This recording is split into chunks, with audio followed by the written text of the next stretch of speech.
महादेव जानकर हे परभणीमधून निवडणूक लढवणार असल्याची चर्चा सध्या समोर येते आहे। 2 दिवसांमध्ये परभणीमधलं चित्र स्पष्ट होणार आहे। चर्चेच्या नंतर रासप पदाधिकाऱ्यांमध्ये सध्या उत्साह बघायला मिळतोय।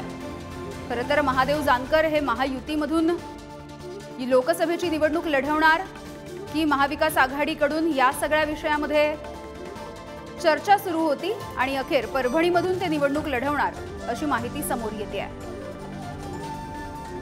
आणि याविषयी बोलूयात, अक्षय मुंडे आमचे प्रतिनिधी आपल्या सोबत जोडले गेले आहेत। अक्षय, आता महादेव जानकर हे परभणीमधून निवडणूक लढवतील आणि महत्त्वाचं म्हणजे महायुतीकडून ते ही निवडणूक लढवतील असं स्पष्ट होताना दिसतंय। नक्कीच यामिनी महादेव जानकर यांनी काही दिवसापूर्वी परभणीमध्ये रासप पदाधिकाऱ्यांचा मेळावा घेऊन आपण परभणीमधूनच निवडणूक लढवणार असल्याची जाहीर केली होती। अशातच महादेव जानकर यांनी राज्याचे मुख्यमंत्री एकनाथ शिंदे, उपमुख्यमंत्री देवेंद्र फडणवीस आणि उपमुख्यमंत्री अजित पवार यांच्यासोबत चर्चा करून महायुतीमध्येच आपण असल्याचे स्पष्ट केले आहे। यासोबतच आपण लवकरच कुठून निवडणूक लढवणार असल्याचे सांगितले आहे। मात्र भाजपाने अगोदरच माढा ही जागा जी आहे ती जाहीर केली असल्याने महादेव जानकर हे परभणीमधूनच निवडणूक लढवणार असल्याच्या चर्चेला आता उधाण आली आहे।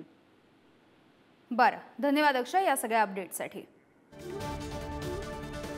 तर 2 दिवसांमध्ये परभणीमधलं चित्र स्पष्ट होणार असल्याचं कळतंय आणि महादेव जानकर हे आता परभणीमधून निवडणूक लढवणार असल्याची चर्चा आहे।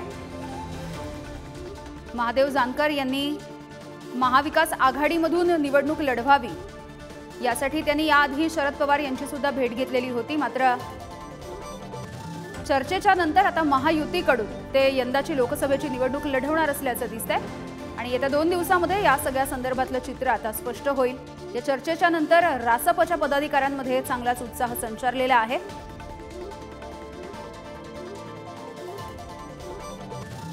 ओम देशमुख आमचे प्रतिनिधी या संदर्भातली अधिकची अपडेट देतील। ओम, महादेव जानकर हे आता परभणीमधून निवडणूक लढवतील, मात्र महायुतीकडून ते निवडणूक लढवतील असं कळतंय आणि 2 दिवसांमध्ये हे चित्र स्पष्ट होणार आहे। आणखी यामिनी अगदी बरोबर आहे। काल महादेव जानकर महायुतीमध्ये सहभागी झाले ही घोषणा झाली, त्यावेळेलाच खरं तर परभणीबाबत काहीशी जी शक्यता होती ती बळावत चालली होती। कारण माढा असेल किंवा इतर मतदारसंघात भाजपचे उमेदवार निश्चित झालेत। परभणीचा जर आपण विचार केला तर परभणीतलं एकंदर मतदानाचं जे काही चित्र आहे त्यात धनगर समाजाचं जे काही योगदान आहे किंवा धनगर समाजाचा जो मतदानातला वाटा आहे या सगळ्या गोष्टींचा विचार करता महादेव जानकरांना उमेदवारी देणं भाजप आणि महायुतीसाठी फायदेशीर ठरू शकतं। दुसरा महत्वाचा मुद्दा म्हणजे स्थानिक पातळीवरती ती जागा शिंदेच्या गटाकडे, परंतु शिंदेकडे प्रभावी असा कुठलाही उमेदवार नाहीये। तिसरी महत्वाची गोष्ट, भाजपमधून अनेक जणांनी याबाबत दावेदारी केली होती।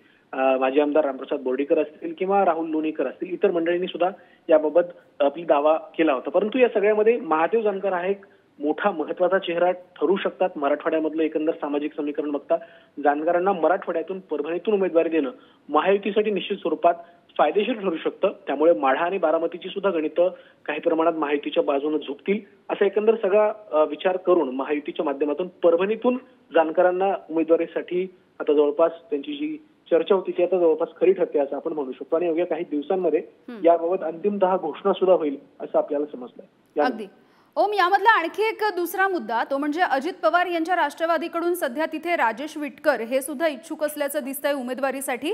मात्र महादेव जानकर यांना परभणीमधून जर उमेदवारी दिली तर तिथे असणारा आणि इतर त्या सगळ्या पट्ट्यामध्ये असणारा जो धनगर समाज आहे त्यांना आकर्षित करण्याचा, त्यांच्या मतांची बेरीज करण्याचा एका अर्थाने प्रयत्न दिसतोय। निश्चित स्वरूपामध्ये राजेश विटेकर यांचा तुम्ही आता उल्लेख केलात। राजेश विटेकर गेल्या अनेक दिवसांपासून निवडणुकीची तयारी करतात। मात्र जे भाजपचं टार्गेट आहे ते पूर्ण करण्यासाठी महायुतीच्या माध्यमातून नवनवीन पक्षांना सोबत घेतलं जाते। जानकरांची नाराजी दूर करून त्यांना सुद्धा महायुतीत सहभागी करून घेण्याचा काल निर्णय झाला। माढ्याच्या जागेचा उमेदवार आधीच ठरलेला आहे, त्यामुळे तिथे त्यांना उमेदवारी देणं शक्य नाही। बारामतीमध्ये स्वतः सुमित्रा पवार आहेत। या सगळ्या घडामोडींमध्ये परभणीची जागा जानकरांसाठी सेफ साईड ठरू शकते। दुसरा महत्वाचा मुद्दा, जो धनगर आरक्षण आणि एकंदर सगळ्या घडामोडी गेल्या काही दिवसांमध्ये घडल्या त्या अनुषंगानं जानकरांचा चेहरा हा अपील होण्यासारखा आहे। त्यामुळे कुठेतरी अजित पवार गटाला कॉम्प्रोमाइज करावं लागेल। त्यांच्यासाठी बारामतीची जागा ही अधिक प्रतिष्ठेची आहे। अजित पवार स्वतः त्यासाठी प्रयत्न करतात। त्यामुळे कुठेतरी एका जागेवरती कॉम्प्रोमाइज करून ती जागा आपल्या घटक पक्षाला जो आता अजित पवारांच्या आणि भाजपच्या सोबत आलाय त्याला देण्यासाठी ही खेळी केली असेल असं सध्या आपण म्हणू शकतो. अगदी धन्यवाद ओम या सगळ्या सविस्तर अपडेटसाठी.